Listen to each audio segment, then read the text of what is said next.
guys, the Cleveland Guardians start a series the final week before the All-Star break, start a 3-game set in Minnesota tonight. Then they'll go to Miami to play the Marlins. Speaking of Florida, Junior Caminero of the Tampa Bay Rays has been on an absolute tear. You see his numbers the last 15 games. It's pretty absurd. And he's just been overall for the last couple of years a very good player. Jason, the Guardians traded Junior Caminero before he came to the big leagues, and obviously that trade has not worked out. But do you expect that? I don't. No. To factor into any decisions they make here at the trade deadline. No. Listen, everyone beats the Guardians over the head for this trade. Yeah. And rightfully so. It was a terrible deal, right? Yeah. Caminero was 18 when they traded him. It's hard to project some of these guys. He was not one of their top prospects at the time. Nobody considered him a top prospect at the time. Yeah. They traded him for a pitcher you've never heard of and never amounted to anything. Yes. And it's a killer to watch him. Yeah. Hit 11 home runs. They could in 12. use his bat big time. God, of course they could. Yeah.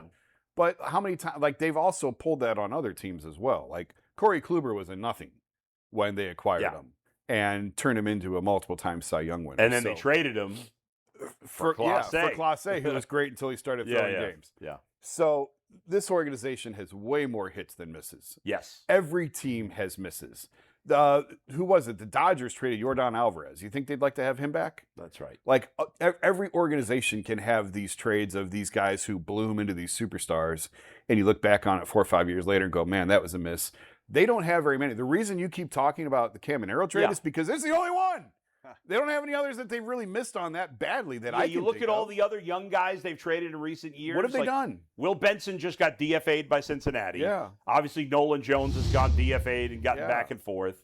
Look who they gave up for Andrew Miller. Well, none of what's them. his name on the Blue Jays has been Ernie Clement. Ernie Clement. Yeah, that Tyler was Freeman. I know that he was had a good little stretch DFA last year. Clement was a DFA. I never thought. I think. I don't think the but Ernie Clement's not Junior Caminero. Right. He's a nice player. He's a good player. But most who of else their, did you say, Mike? Tyler Freeman had a nice little season. I don't know how he's doing. Yeah, this year, he's not doing. He's hurt. He's not doing anything. He's most fine. of the players they've traded away have not amounted. Have either to, been just guys or worse. Yeah. So no, this is going to have no bearing on what they do this summer. It can't. It better not. And plus, part of the reason that the Caminero deal hurts so much is because, again, they traded him for a nobody. They got nothing for him. Yeah. Where had they traded him and they got a star who helped them for a year or two, it would ease it just a little bit. Look at some of the trades. Look at the pitcher trades they've made. They got Kyle Manzardo, who's been excellent outside of April this year. For Aaron Savali. I remember Jay losing his mind about that trade. It was absolute robbery. They got rid of Andres Jimenez and Miles Straw's contract. Those guys outside. Jimenez got off to a great start with the Blue Jays last year. First month was great. Hasn't done anything since then. Yeah. They got things for Mike Clevenger. He was terrible. They traded Bieber. Nothing. Didn't they get Michael Brantley in a trade? That was years ago. Yeah, I know it was years ago. I'm just thinking about they got him as the player to be named later in the CC trade, who wound up being the only player worth anything. Right. And he was awesome. But that was a long time. Yeah. But yes, they have done better than most. Their winning percentage in trades is pretty good. It's huge. Especially in this current era. Yeah. So this one hurts. Yeah, this was their worst loss. And Chris has acknowledged it. Antonetti said, it's a bad trade. Yeah. It happens. Of course they regret it. Of course they'd love to have it back. It's unusual for this franchise to miss that badly. Yeah. Which is why we're still talking about it all these years later. Right. It doesn't happen to them very often. Yeah, no. But they have to remain aggressive. It's funny. I was talking this morning about the White Sox a little bit because the producer for the podcast that I do with Dustin, one of the producers is a big White Sox fan. And we're talking about it. They're scrappy and blah, blah, blah. And I was saying, listen, they should spend some money because the American League's wide open. Yeah. But,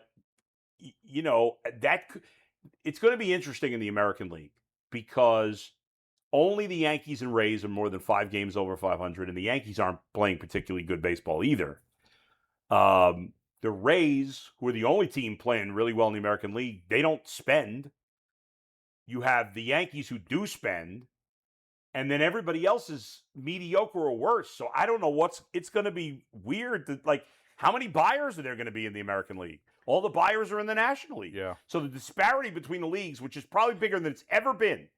The American League has had big advantages at times, especially when the American League had the DH and the National League didn't. But I think this is the biggest difference with the National League being better than the American League that I can ever remember.